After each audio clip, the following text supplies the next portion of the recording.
Thank you very much. Thank you very much. What a place. I've been here before. We spoke with you before. Who knew it was going to turn out this well, though, really? I told you we're going to do a lot of things. Nobody thought it was going to turn out like this. This has been crazy. But it's a true honor to be back at the Detroit Economic Club with the businessmen and women who are really the economic engine of America. That's what you are. You've become more of that since I've been in, a lot more. Factories and plants were going to close, and now they're going 24 hours. I just left Bill Ford. He's running his plant, 150 plant, 24 hours a day, round the clock. It wasn't running that way two years ago, I can tell you. But it's the complex that Ford Motor Company so cherishes. It was a pleasure to see that the crown jewel of Detroit auto industry is what they call it, is still going after 100 years. Can you imagine over 100 years? I especially want to thank the president of the Detroit Economic Club, Steve Gregorian. Where's Steve? Steve? Where's Steve? Hi, Steve. Nice-looking man. Nice-looking guy. And board chair Sandy Pierce. Thank you very much, Sandy. Thank you very much. And we have some very special people here. We have a man who's doing a fantastic job. I get angry at him every once in a while, but very, very seldom, because he's got what it takes. Treasury Secretary Scott Bessent. Scott? Hi, Scott. Hi, Scott. What a good guy. He's got a good pulse, doesn't he? Good pulse of what's going on. Thank you, Scott. He's been great. Michigan House Speaker Matt Hall. Matt. Hi, Matt. We did good in Michigan, Matt. We won the whole thing in Michigan, didn't we, huh? 3 times we won. You know that, right? They didn't give us credit the second time, but we won the second time. But we made the last one, Matt, too big to rig. Right? That's what you got. That's the only way you win races in many cases. I got to tell you, it's too bad. I think they should get voter ID. Wouldn't it be nice? The Democrats are totally against voter ID. Who's against voter ID? How can you even campaign? We are against voter ID. How do you not get voter ID? You know what it means, Matt, right? When you're against voter ID, you want to cheat. That's all. There's only one reason you want to cheat, and they do cheat. It's terrible. Michigan Senate Republican leader Eric Nesbitt. Thank you, Eric. Thank you. Look good, Eric. State Senator Jim Runstad. Jim, thank you. Thank you. Thank you, Jim. Former Congressman Mike Rogers, who's running for the Senate, and he'll be a great senator. And he's going to be a great senator. He was a great congressman, and then he left. He went on to very big things. He did well, no matter where he was. And I think they took that away from you last time. I'll be honest with you, Mike. I really do. I don't like to get things going. I don't like to be controversial at all. But they rigged the election on you. Mine was too big to rig. You won. I'm telling you, you won. But you're going to do great this time. He's a great guy, actually. He's going to be an amazing senator. Thank you. Thank you for being here, too, Mike.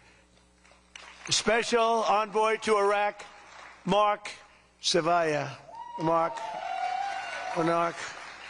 Hi, Mark. Thank you. Great job you've done. This guy, he negotiates better than anybody around. Thank you. You need it. With Iraq, you need it. You need to be a good negotiator, Mark. I also want to thank Michigan's great congressional delegation. They're amazing. That's been back in Washington due to a very important vote that's coming up. They had a choice. Sir, we want to be with you, but if we're not with you, we're going to lose. But we'll still be with you. I said, no, I'd rather have you win. Don't worry about it. So we're going to win the vote. Representatives Lisa McClain, Jack Bergman, John Molinar, Bill Heisinger, Tim Walberg, John James, and Tom Barrett. They're great people, every one of them. And as many of you remember, I came here at the height of the 2024 campaign to lay out my plan to bring jobs and factories and wealth racing back to the United States and coming back to the great state of Michigan. And just a few weeks later, the people of this state and the voters all across the country endorsed that vision in a landslide victory. We won everything. We won all 7 swing states. We won the Electoral College 312 to 226. We won the popular vote by millions and millions of... Oh, it's so nice to win the popular vote. I won the popular vote all 3 times, too, but we're not going to get into that. But the first time they said I didn't win the popular vote, but I won the Electoral College. So they always said, while he didn't win, this is the way I got introduced every time. While he didn't win the popular vote, he won the Electoral College, you know. So this is the way I was introduced for 4 years. And guess what? We said, I'm going back, and we're going to win and we won the popular vote by a lot, so they can't say that crap anymore. And the thing that was most impressive, we won 86% of all counties in America, 2,700 to 525. Think of that, 2,700 to 525. And that's why when you look at the maps on Republican, Democrat, with red being Republican, as most of you know by now, I think, every once in a while you see one where they have it reversed. I said, why would you do that? Well, we think it looks better. I said, look, red is Republican. Let's not try and change the voters' minds on things. Just do it that way. And the map was virtually all red. That was about the counties. That was the 2,700 to 505, 550, I think is the exact number. Most importantly, we won a historic mandate to make America great again. And that's what we're doing. We're making America great again like never before. And now, after less than 12 months in office, this is the easiest speech to make. I have great people, and all I'm doing is spewing off what the hell we've done. Even Venezuela wasn't too bad, was it, huh?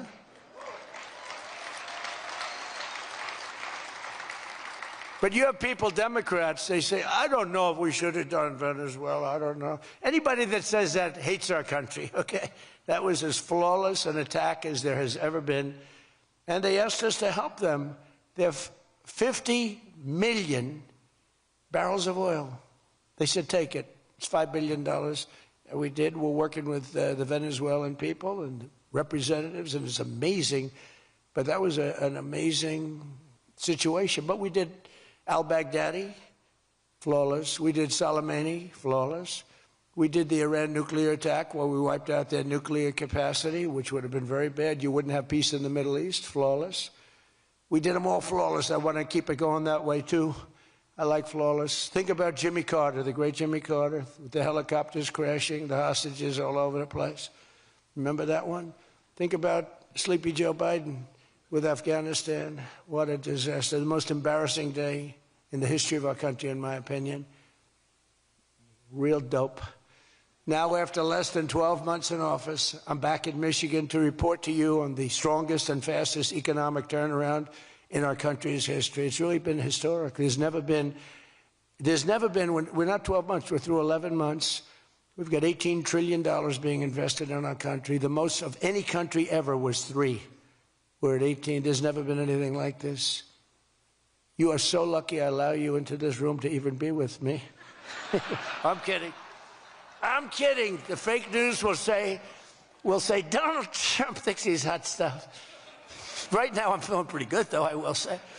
Oh, you're so lucky to be here. Under our administration, growth is exploding, productivity is soaring, investment is booming, incomes are rising, inflation is defeated, America is respected again like never before, and other than that, we're not doing that well. Now, think of all those things I just said. Every single, inflation down, growth at an all-time high, stock market every day, 48 days in a row, 48 days during the course of 11 months, we hit a new high on the stock market, all of them.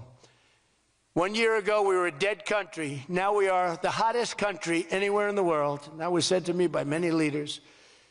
By almost every metric, we have quickly gone from the worst numbers on record to the best and strongest numbers, the most dynamic numbers, and an economy that is far ahead of even my optimistic. I had a very optimistic schedule, I thought. I didn't think it was, but people said it was very optimistic. Turns out to be very pessimistic by compared to what we've done. But we'll go down as the greatest in history, greatest first year in history nobody's ever had, just based on the numbers, based only on the numbers, not based on me, based only on the numbers, because, you know, you get these guys like the governor of California likes to say how well he's doing. California's doing horrendously, but he says how well. We base it on numbers. There's never been numbers like this. through 4 long years before I took office, crooked Joe Biden and his allies in Congress inflicted the economic nightmare known as stagflation. How many times have you heard the word? We hit it with Joe. We hit everything. What a disaster. Meaning low growth and high inflation. How does that work? Not good. So you have lousy growth and high inflation. In fact, it's the lowest growth ever and the worst inflation in the history of our country. That is really tantamount to not having a good 4 years, right? In other words, Sleepy Joe and the people that ran the auto pen were a complete and total disaster for our nation. They were a disaster for our nation. Had they won the election less than 1 year ago, we would have been, as I've often said, Venezuela on steroids. Now I'm Venezuela's biggest fan. We're working with them, but they came down from a very high number to a disaster, a disaster. And we would have been Venezuela on steroids, and we're bringing Venezuela back, and we're going to be great for Venezuela, great for our country. We're taking in, as I said, millions and millions of barrels of oil, and now they're coming in initially on a daily basis, 50 million, and values of over $5 billion. That's in one day. Just think of it, the biggest ships in the world can take 1 million barrels. The biggest ships in the world take 1 million. We have 50 million barrels. We need 50 of the biggest ships in the world just to get it out. We're bringing it in to be refined. It's an incredible feeling. It's great. Winning is a good thing. We're going to work with Venezuela. We'll make that country very strong again. We'll get oil prices down even further. We have it down at about a 6-year low, 7-year low, but we're going to get it down further. Joe Biden gave us a colossal stagflation catastrophe, but my administration's rapidly and very decisively ended that. We have quickly achieved the exact opposite of stagflation, almost no inflation and super high growth. So we have the highest growth we've ever had. Think of that. The highest growth we've ever had, and we've only been there 11 months. Think of what we can do for the rest of it. But do we have wood around here? I want to knock on a little wood. They have one little, everything's plastic nowadays. It's very tough. Now we have the greatest growth, and we have, inflation way, way down. But we inherited terrible growth, and we inherited the worst inflation in the history of our country. The fake news would say 49 years. So when I say the history, they give me a lot of time, but I believe it's the history. But let's say 49 years. Would you say 49 years is okay, right? It's pretty bad. What do you think, Mr. Senator, Mr. Future Senator? I'd say 49. What sounds worse, 49 years or history? I think 49 years almost sounds worse. Maybe I'll just use it and I won't argue with these people. As of this morning, core inflation for the past 3 months has been just 1.6%. The numbers were just announced just before I came on stage. And GDP is smashing expectations with the fastest growth for this country in many years. The fourth quarter is projected at 5.4%, and that's despite the Democrat shutdown where we lost at least 1.5 points. The Democrat shutdown, we would have had close to 7. Think of that, close to 7. They were projecting to, the fakers were projecting to. And if we keep deregulating and adding more capacity, like I saw today at Ford, and if we don't raise interest rates every time good news is mentioned. In the old days, I'm probably old. I used to be up at these lecterns and I'd say, I'm younger than pretty much everybody in the room. Now I say I'm older than pretty much everybody in the room. I like it the other way better, actually. But you're too young. But in the old days, when you had good numbers, interest rates would go down. When you had good numbers, the market would go through the roof. That's the way we're going to make it again. That's the old-fashioned way. That's the right way. Today, if you announce great numbers, they raise interest rates to try and kill it. So you can never really have the kind of rally you should have. What happens and what we want, we're going to have a lot of great months, a lot of great quarters. I want the market to go up. You announce unbelievable numbers and the market goes down because they know you're going to do everything possible. In the Fed, we have a real stiff in the Fed, but that's for another day. But they raise rates. So everyone says, oh, they announced great numbers. It's great, great, great. And the market goes down because they immediately raise rates. No. When the market goes up, they should lower rates. You want to see 20% and 25%? You want to see what we can do? We've got to go back to an old standard. When there's good news, the market should go up, not go down. Does that make sense to everybody? And that's the way it used to be for most of the time. That's the way you make a country great. But our growth potential is unlimited and could be much higher if we went back to sanity. We're not doing it anymore. We're talking about the head of the Fed, and I want somebody that when the market is doing great, interest rates can go down because our country becomes stronger. See, you view it differently. Our country becomes stronger, and therefore interest rates should go down, not up. They kill every rally. If it's, no matter who, if it's beyond me as president, it's no matter who's president. You have a good quarter, and they want to kill it because they're so petrified of inflation. And growth and inflation don't necessarily go hand in hand. You can have growth and very low inflation. In fact, oftentimes growth is good for low inflation. So we're going to work on that, Scott, right? I think we're going to work on that very hard. I mean it so strongly. It's sickening. We announce good numbers and we see the stock market drops 300 points. I say, what the hell is going on? Do you agree with me? It should be just the opposite. All right, Scott agrees, so I'm very happy about this. That means if he didn't agree, I wouldn't do it. But we're already growing double, triple, and even quadruple the speed of almost every other major economy on Earth. We're the #1 economy on Earth, too. And the results are in, and the Trump economic boom is officially begun. It's really begun almost from the beginning. Almost begun, if you look at it, really from November 5th. You know, on another metric, just before the election, it was almost impossible to get people to join the military. We had the worst enlistment in the history of our country, the worst. You couldn't get people for the Army, the Navy, the Air Force, the Marines, Space Force, the Coast Guard. You couldn't get people.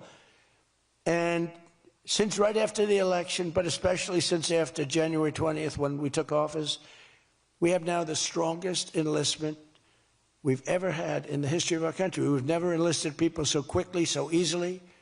And we enlist by merit now. You know, we won a Supreme Court case that said you hire by merit. You go to college now by merit. Everything's by merit. Our country became great because of merit. And we have done some job.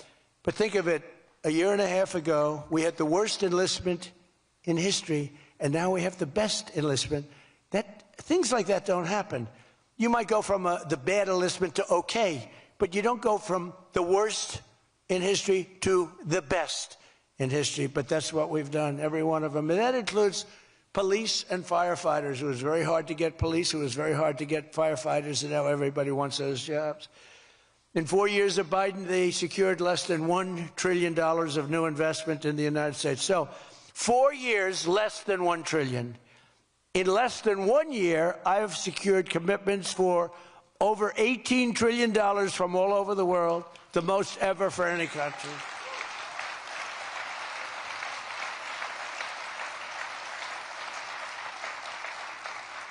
Think of that, though.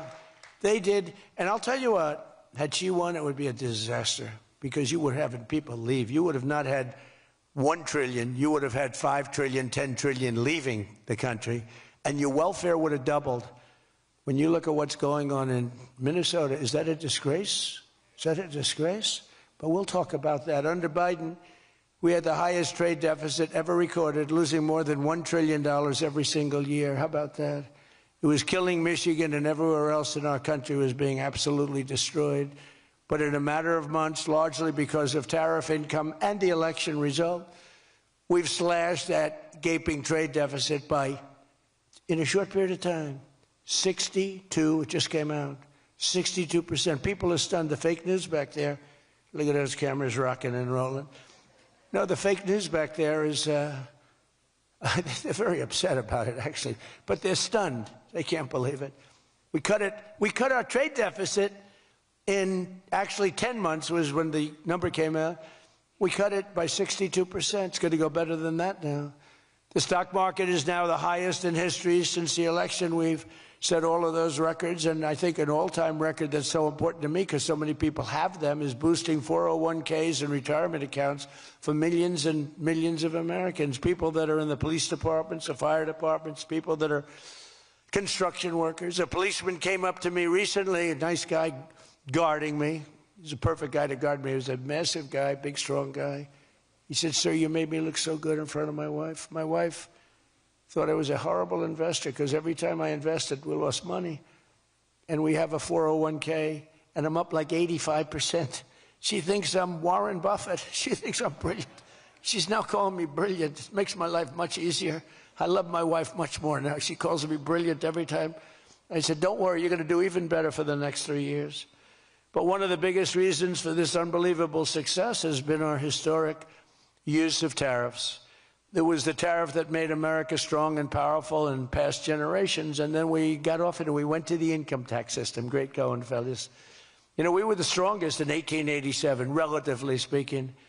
That was around the McKinley time, and Teddy Roosevelt and some others, but we were really strong. It was all tariffs. And I know what happened. Some of these countries got together and they say, hey, convince the United States that it's no good, the tariff system is unfair to us. And so some genius, I know who, I don't want to get into it, but some genius said, oh, let's go to an income tax system. So instead of foreign companies and countries paying everything, the people started paying. And then after that, you had a depression, but that was a long time. That was in like 1913, you had the tariff switched into income tax. And then in and they like to blame tariffs. You ever notice they blame tariffs? No, they brought tariffs back in 1932. They brought them back to try and save the sucker. But it was in 1929, because a lot of people, you know, the anti-tariff people. Now, an anti-tariff person is a pro-Chinese person, like Koch. This guy's fought me in every election I've ever been in, and I've kicked his ass. He inherited a lot of money, and I don't know the gentleman. But he fights me, and then he goes out and says, I made more money with Trump than I ever made in my life. And then he supports these other people that were total losers. Gives them a lot of money. But he made more money. Everybody makes money with me. I always made money for people. Now it's tariffs that are making money for Michigan, and the entire country is stronger and safer and richer than ever before outside of that period of time. Now, if they had what was called the Great Tariff Act of 1887 or something like that, and it was a great group of people like yourselves, they picked really smart people to sit on a committee. They had so much money they didn't know what to do with it.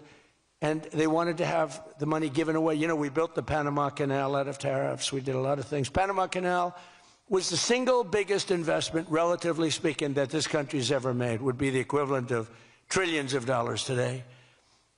And Jimmy Carter gave it away for $1. It was also the most profitable thing ever built. Thing. In other words, like buildings or casinos or anything, the most profitable thing ever built was the Panama Canal. And brilliantly, Jimmy Carter thought the country of Panama should have it, even though we lost 36,000 people to the mosquito. You know that, right? To the mosquito and a certain snake, which was not a very nice reptile. This was a brutal reptile. You got bit, it was over. It was just like, bye-bye, everybody. We lost 36,000 people. Malaria, the mosquito, and the snake. And he gave it away for $1. Well, at least we got $1. That's better than most of those guys do. We got $1 for that. Most expensive thing ever built, most profitable thing ever built, too. Makes so much money. Every prediction the critics made about our tariff policy has failed to materialize. The evidence shows overwhelmingly that the tariffs are not paid by American consumers, that they're paid by foreign nations and middlemen. And Scott went over that with us before, and they're paid by middlemen. They raise the thing. Countries get involved. They pay them because otherwise they won't have companies. They won't be viable. And we're the big beneficiary. Once again, the so-called experts were 100% wrong, and Trump was right. People of Michigan were 100% right. You elected the right guy. If you had the other person, everybody, we wouldn't even be having a meeting today, probably. There'd be no meeting. The economic club would be saying, like, man, we're doing bad. It's going to be awfully tough to get people to show up. This is going to be tough, the chairman. This is going to not be a good day for us. We don't want to have, let's cancel the meeting immediately. The Trump tariffs have delivered us trillions of dollars of new investment, unprecedented new partnerships on minerals, rare earths, defense, and artificial intelligence, and historic levels of foreign military sales. You know, you have the Supreme Court now going to rule on whether or not we can use tariffs. Can you believe this? A case brought about by people that are China-centric. foreign-centric, but China-centric. I wouldn't want it if I was China either. You know, China's one of our biggest taxpayers right now. China, would you ever believe you'd hear that? And they've been great. My relationship with President Xi has been great. But we have a group that's foreign-centric, China-centric, suing, and we'll figure something out if we don't win. But we should win. I mean, we should win. So great for national security.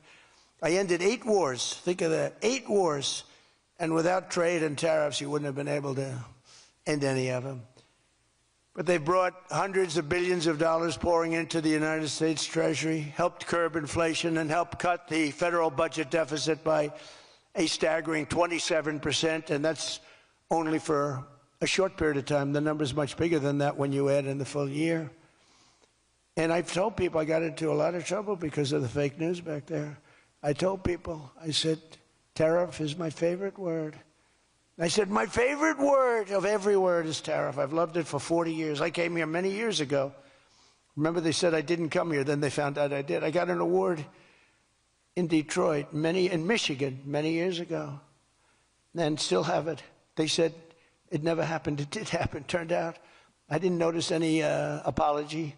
But all I did was talk about you're losing your car industry. This was long before I ran for politics. They said you're losing. I said, why are you allowing these foreign nations to take your car? You know, you lost 57% of your car industry. The good news is you're getting it back. But I said, why aren't you using tariffs? I've been very consistent, I will tell you that, for years and years. Even as a private businessman, for years I used to, because I get, for whatever reason, a lot of publicity always. I don't know if that's good or bad, but it happens.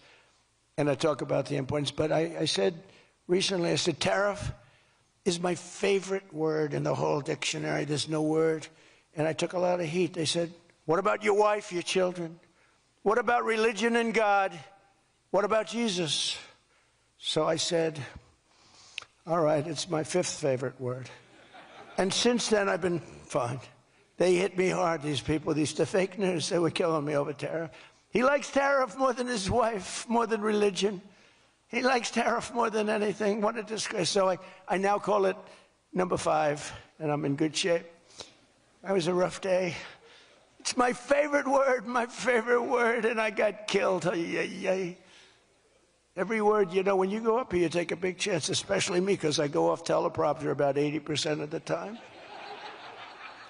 But isn't it nice to have a president that can go off teleprompter? When you think? Remember the speeches Joe would make? First of all, they'd last a matter of seconds, you know. Thank you very much. You ever notice Joe would always cough before a speech? State of the Union, he gets, ah, ah, ah, ah. Ladies and gentlemen. And then it would be like very short. Although the one time they had him spruced up pretty good, remember, he was high as a kite. He was floating, he was up there way up. That was a bad speech. But, hey, he got through it, you know, he got through it. If you call it getting through, this country was so, can you imagine allowing 25 million people into our country, many of them criminals, many of them murderers? What he did to this country, what they did, because it was the people surrounding that beautiful, resolute desk. But just as I promised you that I've imposed a 25% tariff on all foreign automobiles, I'm standing up for the American auto worker like no president has ever stood up before. You know, those tariffs are keeping the foreign auto workers. Now, if they want to come in and build a plant and hire you and hire your friends and your neighbors, that's great. I love that. Let China come in, let Japan come in. They are. And they'll be building plants, but they're using our labor. U.S. auto factories are now seeing more than $70 billion of new investment. Think of that. They were leaving. They were all going. They were going in the opposite direction. Now they're pouring back. It's the greatest. Nobody's ever seen anything like it. And much of that money is coming right here to the car-making capital of the world, Detroit. You lost, I mean, so many places. Since I took office, Ford has announced it will invest $5 billion across its Michigan and Kentucky plants, creating 4,000 new jobs. GM is moving production of the Chevy Blazer and Equinox from Mexico right back here to America. Right? Is my favorite auto worker here by any chance? You know who I'm talking? What happens? Where's Brian? Brian, oh, I see. He made some cash. He's after Florida. Oh, he's been very disloyal to Detroit. We're going to have to. He is such a great guy, right? Man, that guy fought for me when it wasn't the popular thing to do.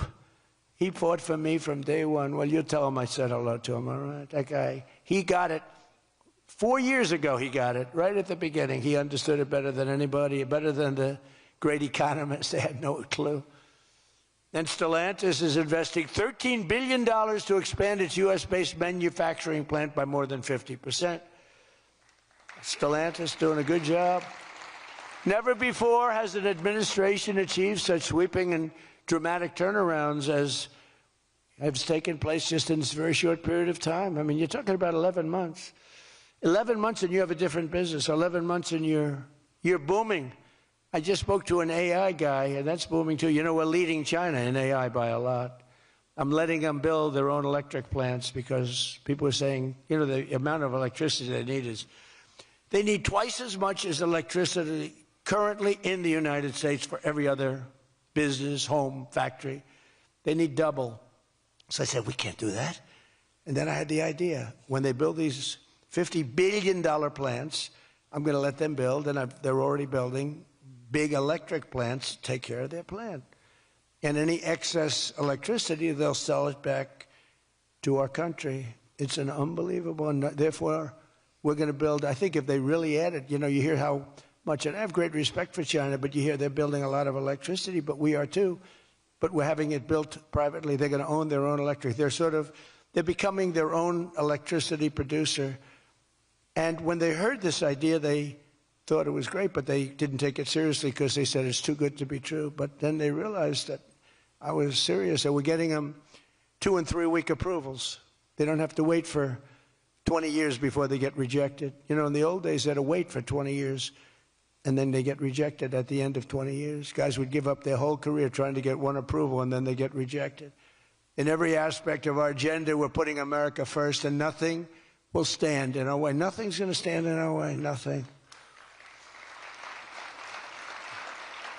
So one of our top priorities in this mission is promoting greater affordability. Now, that's a word used by the Democrats. They're the ones that cause the problem. The one thing, they stick together. They don't have some of the people that we have. I don't know, it's a genetic thing. It's something in the blood.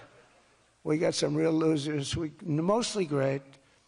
But I wouldn't use the name Romney because I'm in his sort of territory, so I would never use that name. But all right, I'll use it. They don't have a Mitt Romney that votes against everything. They don't have a Rand Paul that votes against everything. I got him elected twice. He was a stone-cold loser. I went to Kentucky where I won by a lot. I did a rally for him. Then I did another rally. He won. Then I went the second time. He won. Then he votes against all the time. It's just crazy. I don't get it. Then you have Lisa Murkowski and you have Susan Collins. Disasters. And you had a gentleman from Indiana that I don't believe it, Todd Young, he voted against. And you'd say, why are you voting against? They can't give you an answer. They're unable to give you an answer. It's like, why are they against the attack on Venezuela? They're against the attack after they found out it was the most successful attack, probably the most talented, most brilliant tactically attack that we've had maybe in 100 years. And they're against it. Why? It's one thing if the attack failed. I'd probably do that too, a change. I'd be in favor. Then if it failed, I'd say, I told them not to do it. That's what they do. But here we have one of the most successful attacks ever, and they find a way to be against it. It's pretty amazing. But it's a shame, and we have some others, but not many. We have a great party, but we have people, the Democrats, whether you like them or not, they stick together like glue. They have horrible policy. Thank God they have horrible policy, because they're smart, they're evil, they're vicious, but they have bad policy. For instance, you could be a genius and try selling men playing in women's sport. You could be a genius, try selling transgender for everybody, open borders, let the world come in, let the world's prison population come into the United States, including all of the murders, 11,888. That's what we're trying to get out of Chicago and Minnesota and these places. So they stick together, which I admire because I'm a very loyal person, but they have horrible policy. Can you imagine if they had good policy? They were on this morning talking all the reasons that men should be playing in women's sports. They had a football guy there, flag football. This guy was like 6'6". He weighed 290 pounds with zero body fat. And they had a few young women. They were the size of his leg. He wouldn't have had to run. He could have just walked. They couldn't have done a thing about it. 10 of them would have to jump on him that wouldn't have had any impact. I don't think he would have been like a fly. It's so ridiculous. It's so demeaning to women. It's so demeaning. Look at the weightlifting records. I mean, the record got beaten by 112 pounds, a record that stood for 18 years. 1 ounce they'd put on, stood for 18 years. Guy comes along who was a poor lifter as a man. He was at the lower portion of the class. Comes along and broke the record by 112 pounds. Think of that. They've fought for years to beat that record. How about the swimming records? I mean, you can go to sleep during the time the man comes in and the woman. You can go take a nap for a little while. How about the long-distance race that took place not so long ago? Long distance, these marathon deals. They had top men, top women. The man came in. The woman came in 5 hours and 14 minutes and 36 seconds behind the man. Think of it. You're waiting. The man comes in. Now you're waiting 5 hours. What do you do if you're the parents? You go home and sleep for a while. Who the hell wants that? It's so demeaning to women and who are great athletes. It's so demeaning to them, and it's right now in the Supreme Court. I can't believe it would even go to the Supreme Court. I mean, could you imagine 20 years ago talking about men playing in women's sports? They'd think you're crazy. Or transgender for everybody. If you said there will be no mutilation on children, that's one of my standard lines. We will not allow the mutilation of a child. Can you imagine having to say that 15 years ago? People would say, is that guy crazy? Of course we won't. But we're living in a different time. It's a crazy time we're living in. After real wages plummeted by $3,000 under Sleepy Joe Biden, real wages are up by $1,300 in less than 1 year under President Trump. For construction workers, wages are up $1,800. Don't forget, they were down $3,000. Factory workers over $2,000, and for many other workers, over $5,000. And I just gave the military, because we're doing so well with taking in so much money with the tariffs, I just gave them $1,776. You saw that, right?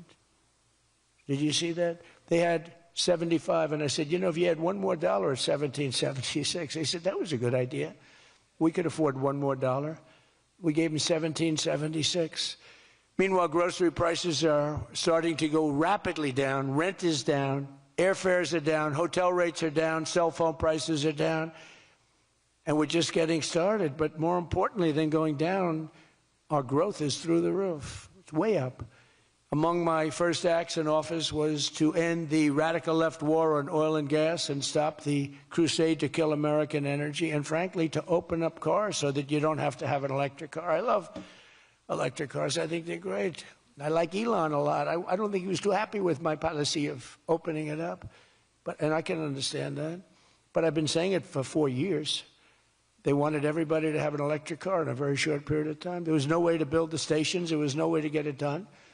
I want you to have gasoline-powered cars. I want you to have electric. I want you to have hybrids. I want you to have everything. Hydrogen, I don't know about. I'm hearing it's not testing so well. It's fine, except when there's an explosion, you're a goner. Now, have you heard that with hydrogen? I have one guy who's trying to sell hydrogen, and I say, yeah, but, sir, that only happens 1 in 100. Oh, great. When it happens, they find the body like 300 yards down the road. So I said, I'll pass on hydrogen. Maybe there's something I don't know about, but is anybody in the hydrogen car business? Gasoline is now under $2.50 a gallon in 17 states and under $2 in many places. We have some states it's $1.95, $1.99, $1.97.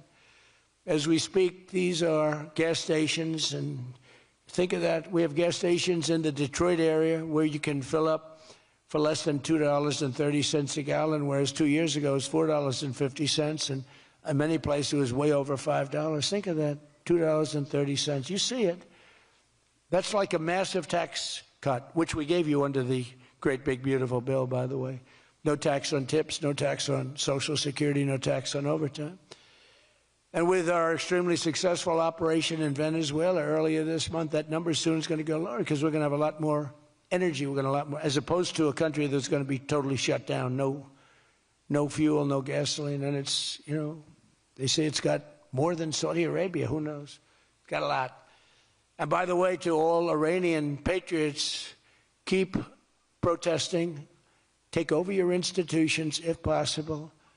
And save the name of the killers and the abusers that are abusing you. You're being very badly abused. If the numbers are right now, I hear 5 different sets of numbers. I hear numbers, look, 1 death is too much.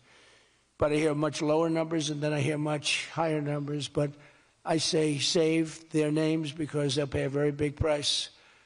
And I've canceled all meetings with the Iranian officials until the senseless killing of protesters stops. And all I say to them is help is on its way. You saw that I put tariffs on anybody doing business with Iran. Just went into effect today. And I say make Iran great again. You know, it was a great country until these monsters came in and took it over. And it's all very fragile. It would have happened to us, I'm telling you. If I didn't win this election, it would have happened to us. In the coming weeks, I will be laying out even more plans to help bring back affordability. And again, remember, that's a fake word by Democrats. Prices were too high. They caused the high price. They never want to talk about affordability. They always go, this is an election about affordability. I say, they caused it. But they're good at that stuff. They're good at that stuff. They're fake, and they're good at that stuff. It's an election about high prices that was caused by the Democrats and that I brought down a lot. And remember, when you see energy coming down like I brought it down, and gasoline coming down, that brings everything else down. It's so much bigger than any other factor. When gasoline gets to be $1.99 a gallon, everything comes down. The donuts come down, the truck that delivers the donuts, the stove that makes the donuts, the whole thing, it all comes down. And it's coming down much faster than anybody can even believe. And remember, though, I always say, because, you know, normally when that goes down, the world comes down. That's the bad way of bringing it down. Our growth is through the roof. So I always want to say that whenever I say prices are coming down, but our growth is going way up. 2 beautiful events, the exact opposite of the Biden administration. As part of those efforts at Davos next week, I'm going to provide much more detail about our housing policies so that every American who wants to own a home will be able to afford one. We have some great things happening with housing, as you know. You saw the $200 billion buy-in on bonds and mortgages. This will include a ban on large institutional investors buying up single-family homes all over the country and making it impossible for people to buy a home. And I've also announced that the U.S. government is purchasing $200 billion of mortgage bonds to bring down mortgage rates, and it's had a huge impact. It's already started. And just last week, the average 30-year mortgage dropped below 6% for the first time in many years. It's coming down very rapidly, and that's not with the help of the Fed. If I had the help of the Fed, it would be easier. But that jerk will be gone soon. In addition, I proudly called for the credit card companies to cap interest rates at 10% for 1 year because they're getting 28% and 30% and 32%. And it's unfair. The rates are way too high. To provide further relief to hardworking Americans, we'll also be confronting one of the biggest factors in driving up prices, the monstrosity known as the Unaffordable Care Act. You know what that is, right? It's Obamacare. It's a great name, Unaffordable Care Act. Nope. Did anybody ever think of that one before? It's true. It's the Unaffordable Care Act. Obamacare was a gift to make health insurance companies rich at the expense of the American people. In particular, the so-called enhanced premium tax credits were a corrupt payoff to the insurers, whose stock prices went up more than 1,000% after Obamacare was signed. I want the same money I want it to go directly, very simple. I want the money, those big amounts of money paid for by the government, to go directly to the people so they can buy the health care that's right for them. They can negotiate their own deal, health care savings account, but they'll buy their own health care. And everybody loves it. That's why later this week, I'll announce our health care affordability framework that will reduce premiums for millions of lower drug prices, delivering price transparency and demand honesty and accountability from insurance companies all over the country, all over the world, actually. Health care costs will come down very fast with my most favored nation executive order. We're doing most favored nation drug prices. When we would have drug prices stay the same, everybody thought it was great. They're going to be coming down thousands of percents. We're standing up to special interests and slashing prescription drug prices by 300, 400, 500, and even 600% and more. I mean, think of that. On that alone, we should win the midterms in a landslide. I'm doing favored nations. The country that pays the lowest price in the world is the price that we're going to pay. And we got that because of tariffs, because I said to the countries they wouldn't approve it. The drug companies were tough, but they were fine. But they said the countries will never do it because you have a pill that sells for $10, you have to sell it for 20 or 30, so you'd have to double or triple the price of their health care there for prescription drugs. Ours would come down from $130 to $20. Theirs would go from 10 to 20, the world being a bigger place. And it was unbelievable, but the countries wouldn't do it. So I called the countries. I said, if you don't do it, then I'm going to put a tariff on you. And the tariff's going to be 20 times more than the cost that you're having to pay for fair health care. And every one of them said, sir, we agree with you 100%. We would be honored to do it. It was really rather amazing. We could never do it. So think of that. You have most favored drug prices. Your drug prices are going to go down like from $100 to $10. Nobody can believe it. And we can't get the fake news to write about it. It's the biggest thing to happen in medicine. It's the biggest thing to happen in healthcare. And I cannot get the New York Times, I cannot get anybody to write about it. When we got it done and we announced it, it was on a page way in the back of the New York Times. Same with others. They don't want to talk about it. You know why? Because it's so good. It's the biggest thing to happen. Over the past 12 months, almost every promise I made to you right here in 2024 has been kept. I've kept all my promises and much more. I mean, I've given you much more than I gave you promises, and I produced much more than I said I was going to produce. I gave you the largest tax cuts in American history, cutting taxes across the board in the great, big, beautiful bill. And as I told you, I mean, who would have gotten you no tax on tips, as I said before. No tax, I say it over and over again, no tax on overtime, no tax on Social Security for our seniors. Any senior should be voting for us because the Democrats won't do this. It doesn't work for them. And we also made interest on car loans fully tax deductible so that when you go out and buy a car, if you have a mortgage or you get a loan on a car, you're allowed to deduct interest for the first time ever. That's never happened before. But only for cars that are stamped with the beautiful words, made in the USA. In other words, we're only letting that take place if the car is made like in Detroit or in the USA. Our tax cuts also provided 100% bonus depreciation on all new equipment and capital investments, meaning that for any manufacturer looking to bring production back to America, you can write it all off, everything. Not in 38 years, not in 44 years, in 1 year. You write the whole thing off in 1 year. That's the biggest thing there. I think that's the biggest thing. That's the big job producer.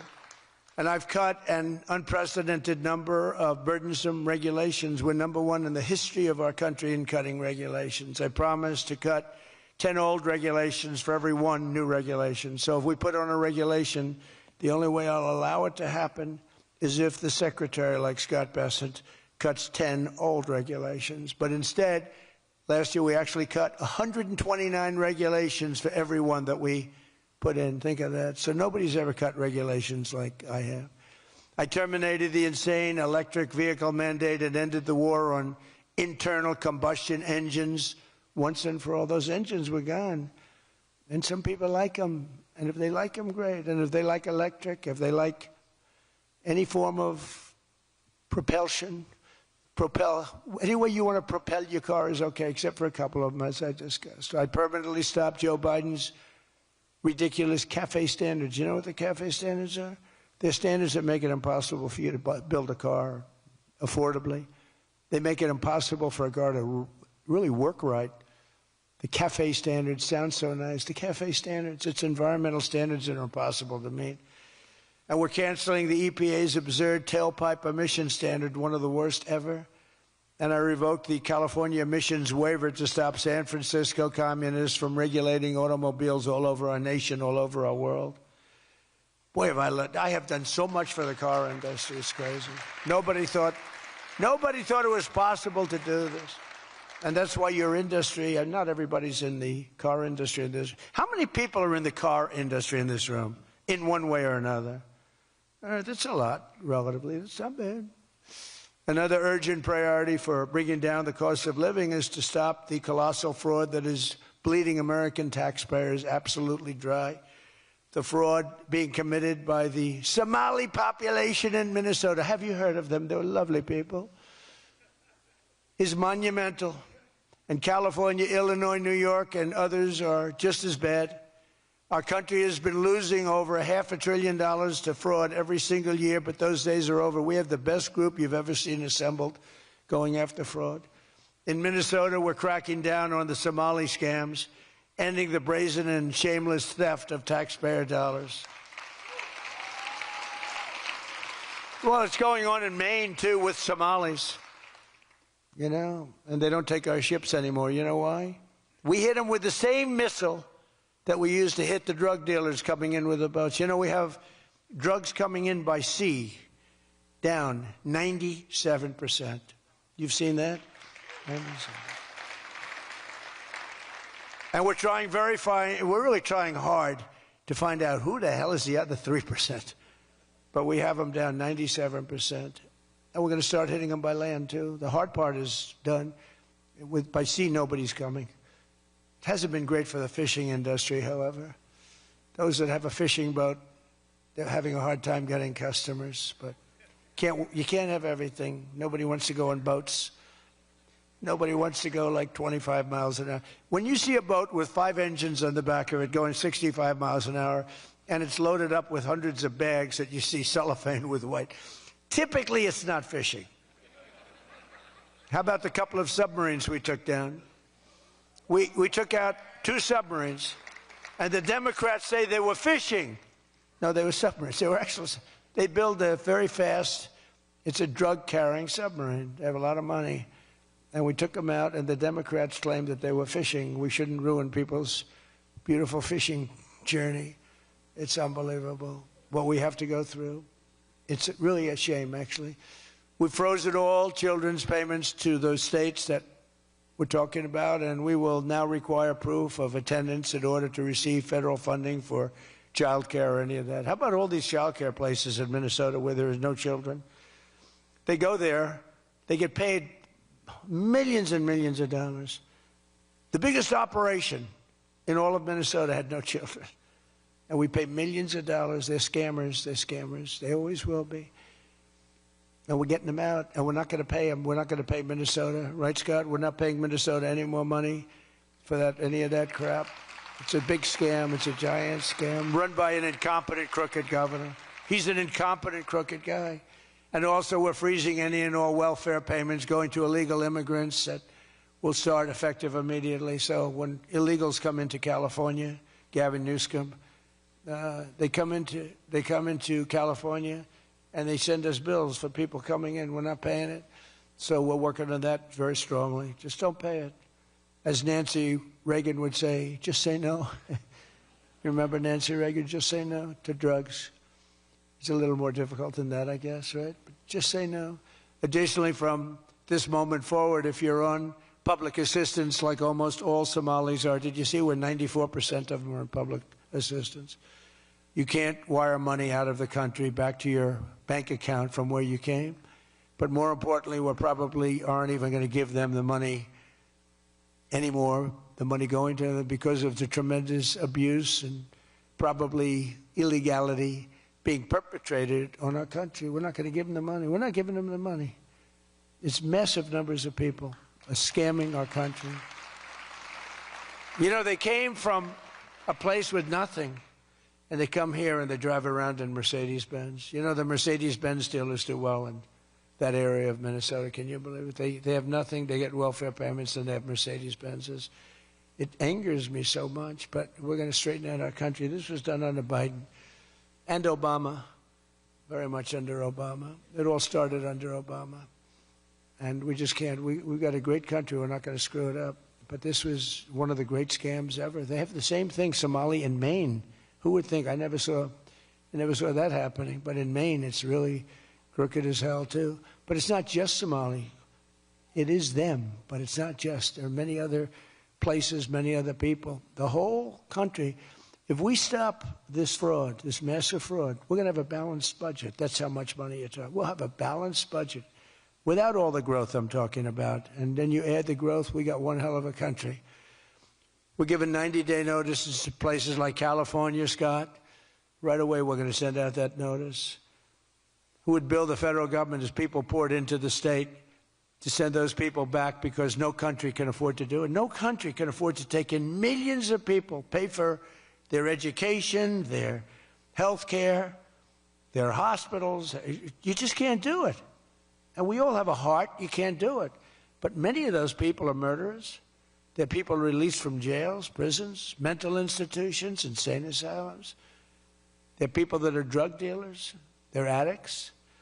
Additionally, starting February 1st, we're not making any payments to sanctuary cities or states having sanctuary cities because they do everything possible to protect criminals at the expense of American citizens, and it breeds fraud and crime and all of the other problems that come. So we're not making any payment to anybody that supports sanctuary cities.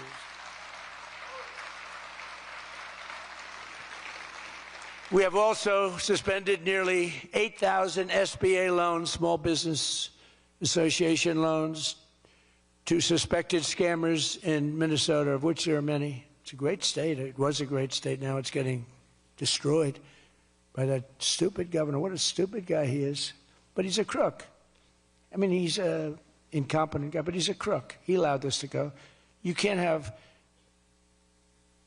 corruption on a scale that nobody's ever seen before, and you're sitting as a governor and you don't know what's going on. It's impossible, even though he's a stupid guy. We're investigating large-scale visa fraud, and the Department of Justice has already charged nearly 100 people in criminal conspiracies in Minnesota. They're all over the place. Last week, we announced that I'm creating a brand-new division at the Department of Justice, a legal strike force led by a really tough, smart new Attorney General for fraud. He's a fantastic young guy. He's so impassioned to do this properly. We intend to imprison any fraudster, politician, or public official involved in these sick plots to loot and pillage our country. Think of that Ilhan Omar. She lives in Somalia. They don't have a government. They don't have a military. They don't have police. They don't have anything. All they have is murder and robbing ships, bringing in ships, pirates. That's stopped. Same missile, ping. That's the end of them. It's amazing how that can stop corruption. Those missiles, they never miss, you know. The same one, exactly the same one. But think of it. She comes from a country with nothing, and she comes here and she tells us about our Constitution. I have a constitutional right to rip off the country. I guess she's a total scam artist. Anybody knows it. How do you let her get away with it?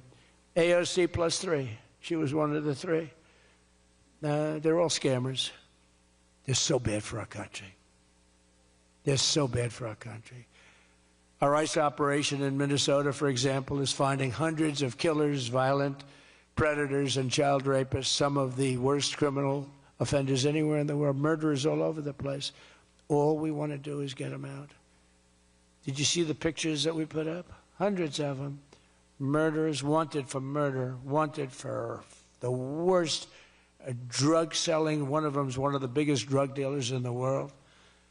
And vicious, sells bad drugs too. Bad drugs, like if you take a tiny little morsel, your child is dead. And we're getting them. But it's hard to get them because they make it so impossible for you. And you wonder why. Why would they do that? You know, do they want to live with murderers? Do they want to live with these people that are emptied out from prisons? They have a lot of people. One of the reasons I was so angry with Venezuela, they emptied their prisons almost entirely into the United States of America. Tren de Aragua was the gang. one of the worst, probably the most violent gang there is anywhere in the world, they say. We're getting them out. We've got a lot of them out already, but we're getting them out. We're also going to revoke the citizenship of any naturalized immigrant from Somalia or anywhere else who is convicted of defrauding our citizens. We're going to get them the hell out of here fast. And if you come to America to rob Americans, we're throwing you in jail and we're sending you back to the place from where you came. We're throwing you right in jail. And they know it, too. And one of the reasons they're doing these fake riots, I mean, they're just terrible. I mean, you see it's so fake. Shame, shame, shame. You see the woman. That's all practice. They go practice. They go to areas, they take hotel rooms, and they all practice together. It's a whole scam. We're finding out who's funding all this stuff, too. We pretty much know. But in conclusion, as we liberate our country from this cultural scourge and the plague of corruption and fraud, we'll rediscover the natural energy and native spirit that truly makes America great again, like we're doing with Detroit and Michigan. If we get rid of fraud and do our job properly on the trillions that are being extorted out of our country from corrupt and incompetent governors like Gavin Newsom, J.B. Pritzker, and Tim Walz, we will very soon have a balanced budget, and that's the kind of money that we're talking about. We're talking about massive amounts of money. Our country wasn't built by people who tried to lie and cheat and scam their way to success. It was built by legends like Henry Ford, Henry Dow, Thomas Edison, the Kellogg brothers, Alfred P. Sloan, the founder of General Motors, men who lifted up American workers and strengthened our nation beyond even belief. And we're doing the same exact thing right now. I think we're doing it even better. This is the fierce spirit of patriotic free enterprise that we're now unleashing once again. We are unleashing it like maybe never before. Together we have turned the page forever on the failed left-wing model that makes our America poor, desolate, and makes people feel sorry for us. That's what we had. We had a country where our leader was laughed at and our country was scorned. We had a country that was laughed at. They laughed at us. 2 years ago, they laughed at us. They thought we were fools. They thought we were stupid people. Now we're seeing that they're not the smart ones. We are. But we have a great America, and we're going to enrich it. And foreign nations, foreign migrants, criminal fraudsters, and corrupt politicians are not going to play a role anymore. They're going to be in jail. Under the Trump administration, we're reclaiming America's dignity, rebuilding America's wealth, and we're putting the productive, hardworking American citizen at the center of every single thing that we do. They were the ones that built America, and they will build it up again, and that's what they're doing at levels nobody thought was possible. So today, after less than 1 year, our border is secure. Remember, they talked about the border, how bad?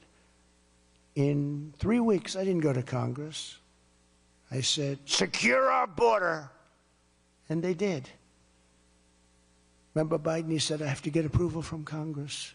Had nothing to do with Congress, had to do with respect. Our spirit is restored. Inflation is stopped. Wages are up. Prices are down. Our economy is booming like I think you'll see soon, like never before. Our military is strong and unprecedented.